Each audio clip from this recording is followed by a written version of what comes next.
In the dead of a bitter winter night, not far from the swirling Ohio River, there stood a slave cabin whose walls had already heard too much sorrow.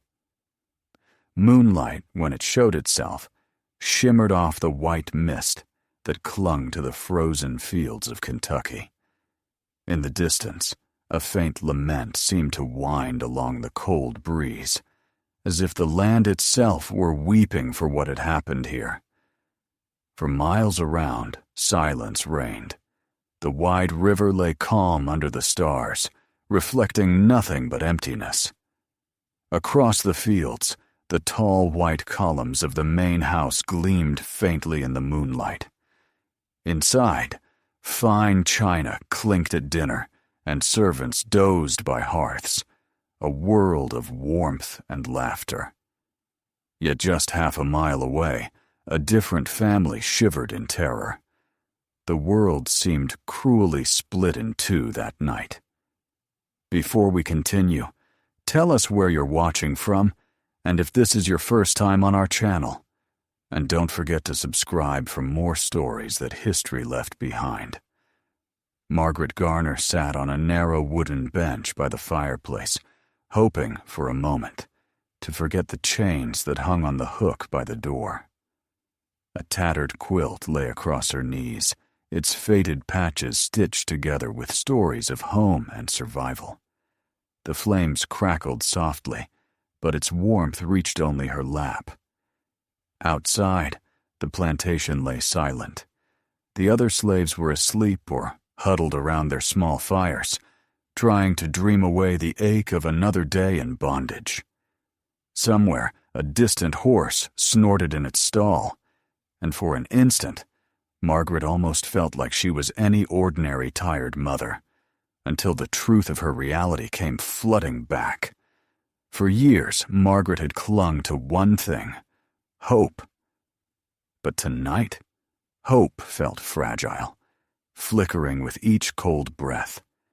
She hugged the quilt tighter. Each spark of the small fireplace, every rustle of dried leaves outside, reminded her this was no ordinary night. All at once, the quilt felt too thin, and the silence too loud. Margaret wrapped her shawl tighter around her shoulders, listening to the slow drip of melting icicles outside, a sound that seemed to echo her own trembling heart. Winter had bled into 1856, and with it came a darkness heavier than any night. Only months ago, life had seemed more routine, more bearable. But something had changed. Whispers had traveled among the quarters, growing louder with each passing day. Whispers of freedom, of Canada, of a country across the river where a black person could breathe without fear. Margaret had heard those whispers too, but she had never allowed herself to believe them. Now, she felt that yearning burn inside her like a live coal. Margaret's gaze drifted to the Ohio River's far bank, just 10 miles away, bathed in pale silver under the rising moon. Across that river lay Cincinnati, and beyond it the promise of freedom. A land where black children born could someday grow into men and women unbought and unchained. In her mind, she saw fields tilled by free men, families laughing on Sunday porches, children running under peach trees. It was painfully beautiful, like a candle in the darkness, a dream that seemed so near it mocked her. The quilt in her hands was now a mere fabric of memory. Only minutes ago, it had been wrapped around her daughter Emmeline for warmth. Tonight, it was just a scrap of cloth. The patches, once bright with her own mother's apron and her grandmother's gown, had faded to gray. Margaret took a deep breath and began to hum a lullaby under her breath, the very one she used to sing to Jeanette and Rachel when they were babies. She wanted those sweet notes to chase away the fear, but instead, they mixed with her tears. Just before sunset, She had still been a mother, arranging dinner for her 3 sleeping children.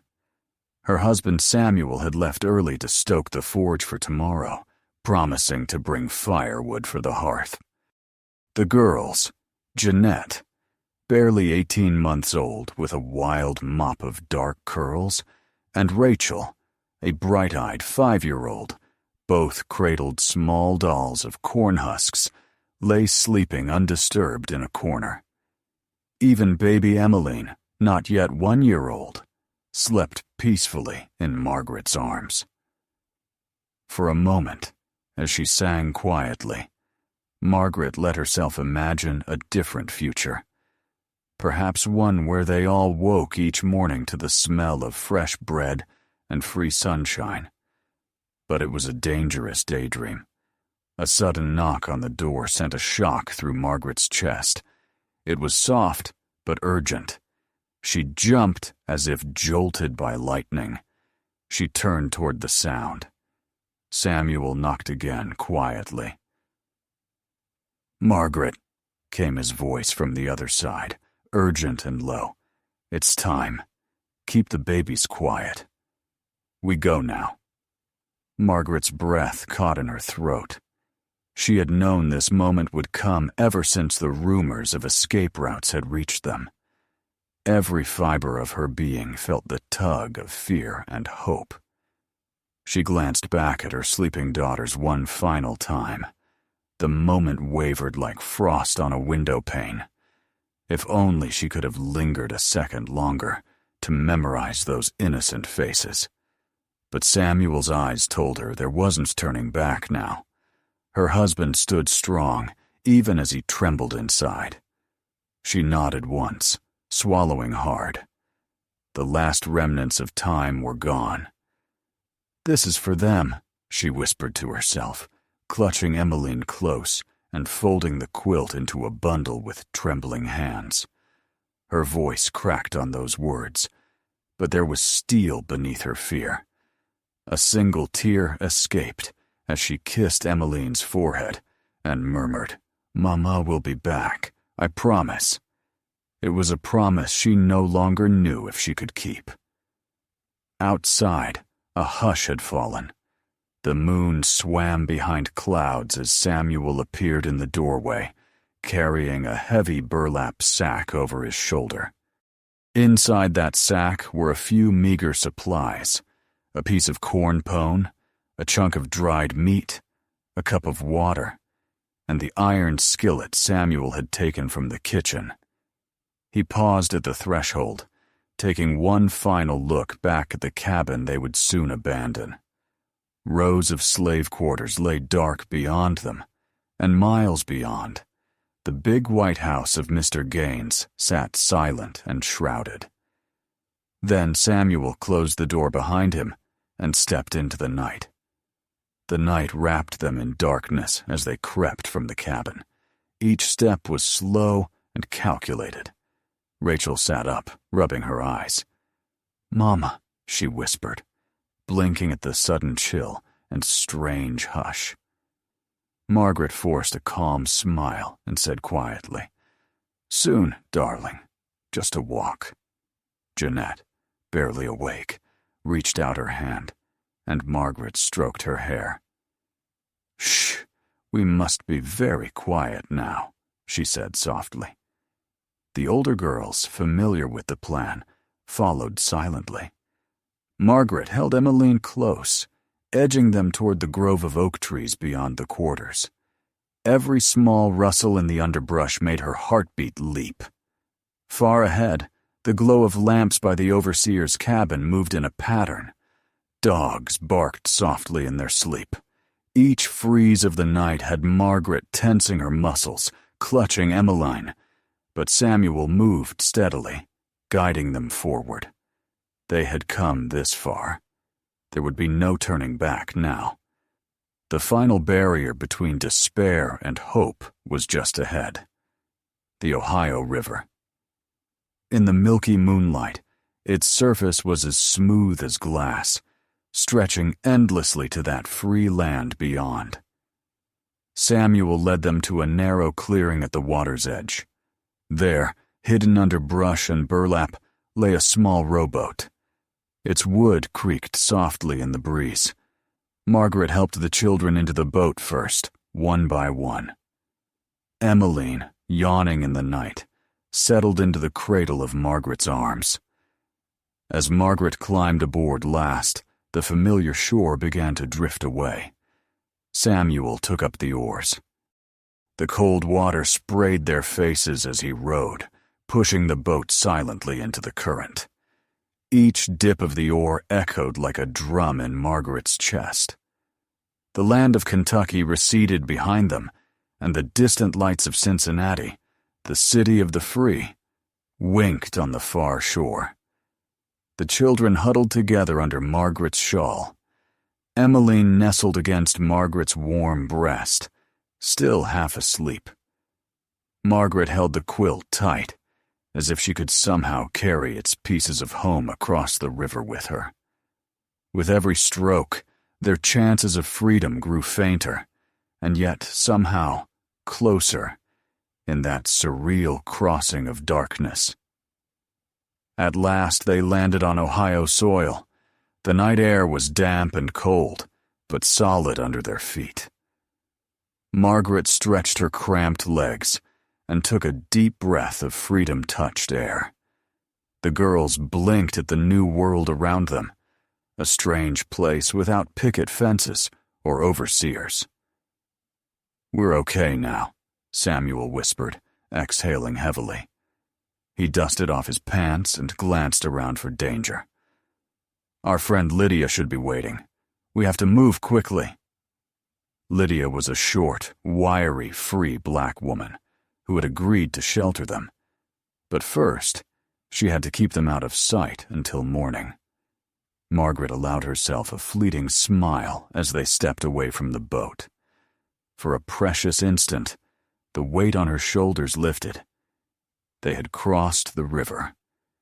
In nearby woods, Lydia stood with a lantern and urgency in her eyes. Quietly, she instructed the older girls into a covered wagon, loaded with hay for warmth. Jeanette and Rachel clung to their mother as they were tucked in. Lydia drew the wagon door closed. Margaret saw Lydia's hooded eyes flicker with determination as she turned to Samuel, urging their husbands to help cover the girls. Just then, from the darkness came a sound that froze Margaret to her marrow. Frantic shouts and the baying of hounds. The slave catchers had tracked them to the riverbank. Men's voices cracked through the woods. "There they are! Don't let them escape!" Samuel's jaw clenched. He hissed, "Run!" He ushered Rachel and Jeanette into the back of Lydia's wagon. "Lydia, cover them!" he whispered fiercely. Lydia shouted, "Go! No!" as she pulled the wagon toward the east. Rachel and Jeanette tumbled under blankets in the back, Rachel looking back with frightened eyes. Margaret hugged Emmeline tight and stumbled into the brush. She could see the bright lanterns bobbing through the trees and the sound of feet stomping nearer. Suddenly, lantern light danced on Samuel's face as he burst from hiding, firing his flintlock into the dark. Dogs barked and leapt as the shot flared. Samuel lunged at one of the men who had crept ahead, tackling him. Margaret fumbled for the iron skillet she had grabbed. "Now!" Samuel shouted to her, struggling on the ground. "Take the girls!" Jeanette and Rachel were already creeping away. In the chaos, Rachel rolled out from under the wagon and dashed among the trees, Jeanette following silently. Margaret lunged forward to defend her family. She swung the skillet at the nearest pursuer, striking his rifle. He cursed, staggering back. Shots cracked again. Samuel slumped to the ground, clutching his shoulder. He had been hit. Margaret heard him cry out. The shot had splintered something inside Samuel. Margaret screamed his name. He winced, but waved her on. "Go! I'll handle him," he gasped. But Margaret knew he was beyond helping her now. Smoke and fear clouded her vision. Samuel was bleeding heavily. More men closed in. Voices shouted, "Margaret! Don't let her through."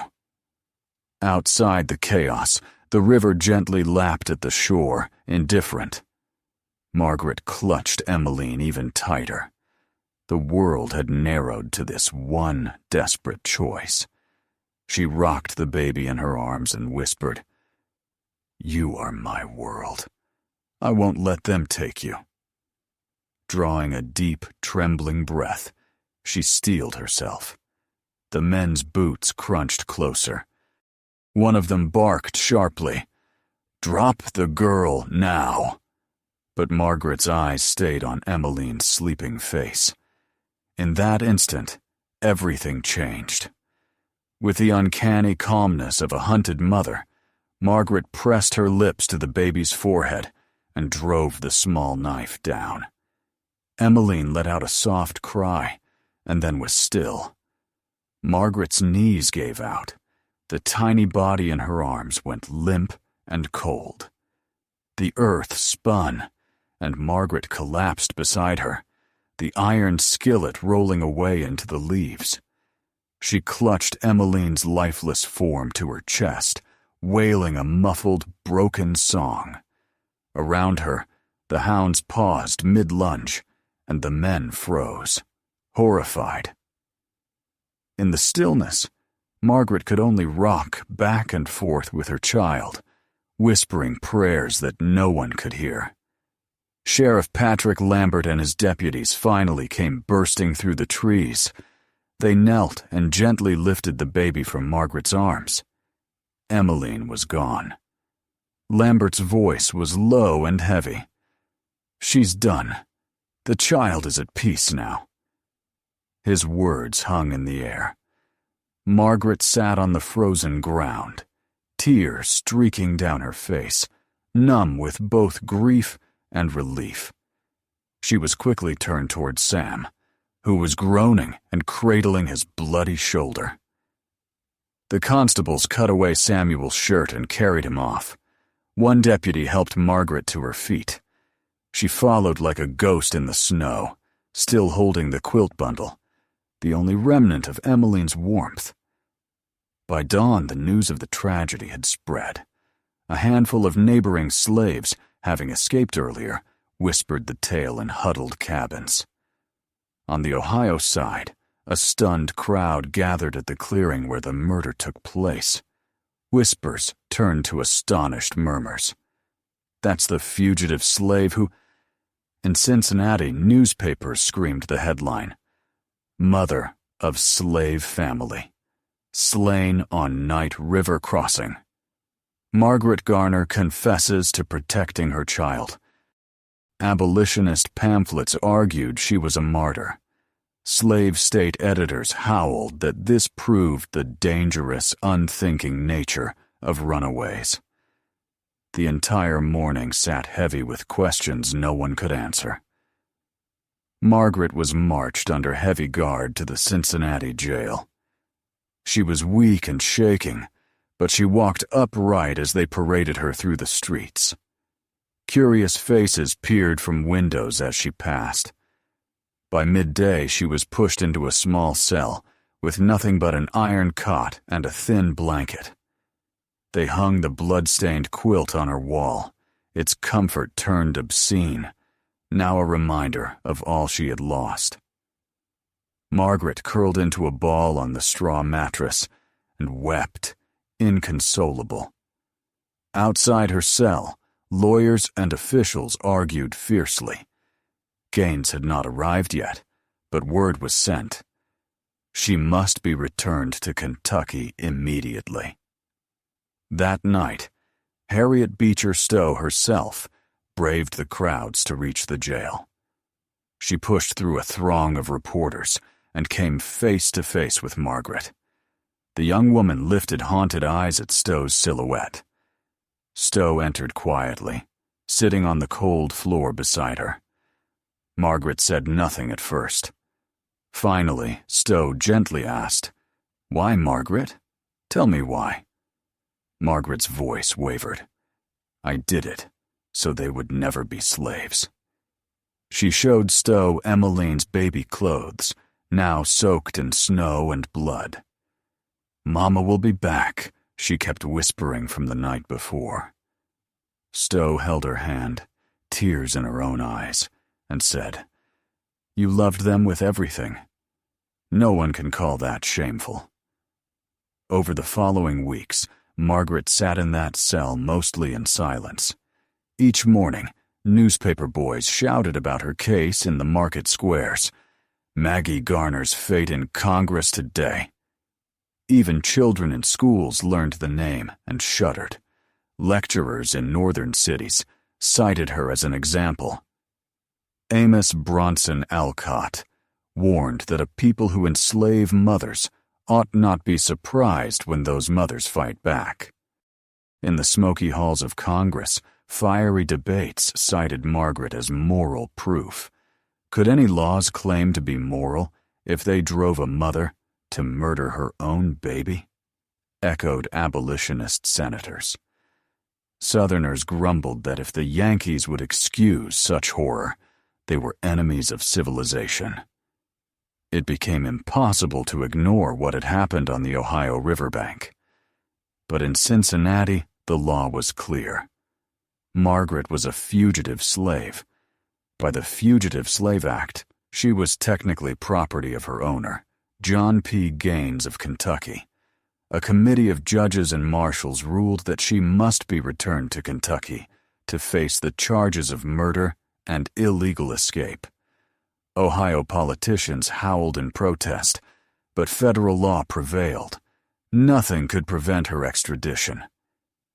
In the hush of her cell, Margaret realized what would come: a Kentucky trial for murder, followed by enslavement, or worse. In late winter 1856, heavily pregnant and exhausted, Margaret was shackled in irons and marched south. The journey took days on a cold steamboat down the Ohio River. She watched the banks slide by, every tree a mirror to her fate. The baby in her womb kicked weakly. One evening, as snow drifted past in the lantern light, Margaret gathered the last courage she had.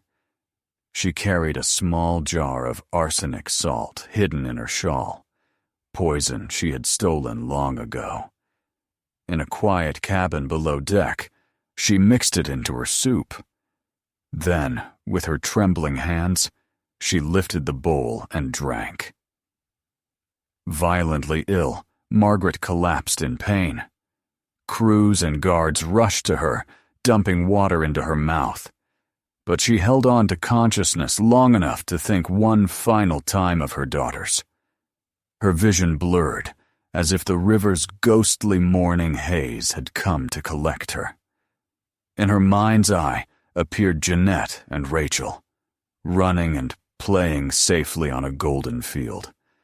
She heard them laughing, perhaps calling her name. A tear escaped her eyes and froze on her cheek. After months of agony, her last breath slipped away. When morning came, word of Margaret's death crackled through the newspapers. "Margaret Garner slips away. Mother's tragedy ends," screamed the headlines. Everyone had an opinion. Abolitionists mourningly hailed her death as a sacrifice that proved slavery's cruelty.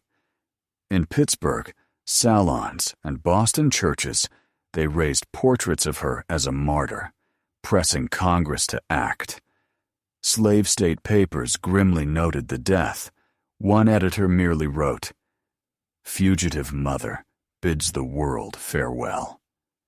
The Gaines family arranged a quiet burial at a Louisville potter's field. On a cold January night, Margaret Garner was laid to rest in an unmarked grave, just a name scratched in the account books. Margaret Garner died 1857. They needed no ceremony. The world had already witnessed too much. But Margaret's story did not end there. It became legend. In the North, every abolitionist meeting mentioned her with reverence. Frederick Douglass drew tears quoting her name, and abolitionist newspapers ran anecdotes and cartoons of the Ohio mother. One print showed a weeping slave mother sitting on a quilt with the Ohio River flowing beneath, captioned, "No chains can bind a mother's love." In Cincinnati, a small memorial society dedicated charity to the memory of Maggie Garner's children. In some black churches, congregations ended Sunday prayers with a moment of silence for Margaret. In the South, the reaction was fear and paranoia.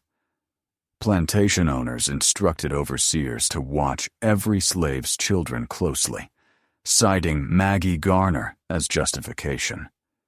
Even white families whispered, if a Northern mother could kill for her children, what might a Southern slave do if cornered? Slave markets saw a surge in demand for slave children kept at home or locked away. Every meal was tasted first, and on cold nights, terrified wives would hush their own daughters. Behave, or you'll end up like Margaret's girls, never clarifying that those girls had escaped to freedom.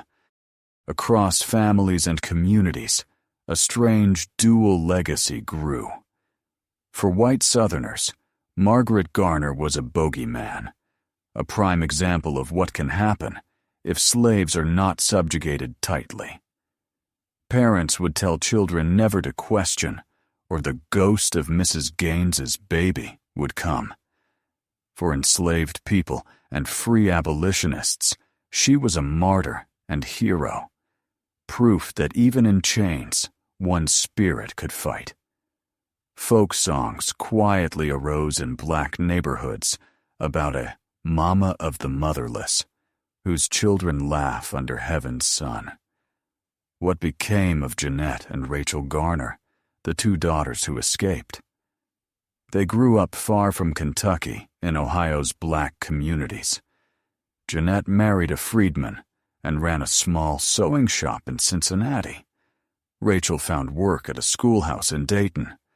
Both women carried their mother's lullaby as a secret blessing. They never remarried or had children of their own. Yet on cold winter nights, each would hum that same gentle song, as if to keep Margaret's memory alive.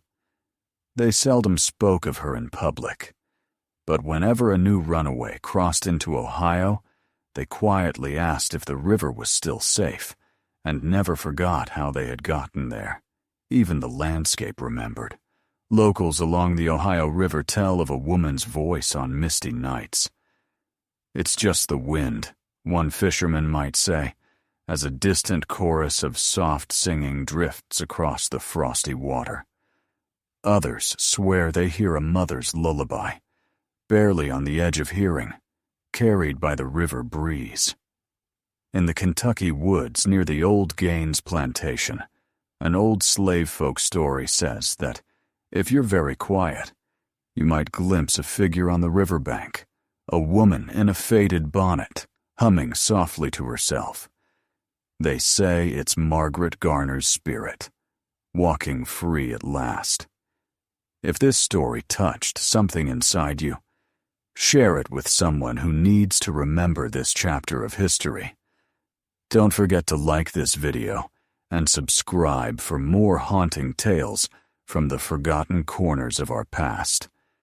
Margaret Garner's life wasn't easy, and neither are the questions it raises. Was her act justified by love, or was it madness born of despair? History gives us no simple answers, but it leaves us with Margaret Garner, a mother who chose to own her fate. Let us know in the comments below what you think became of justice that day.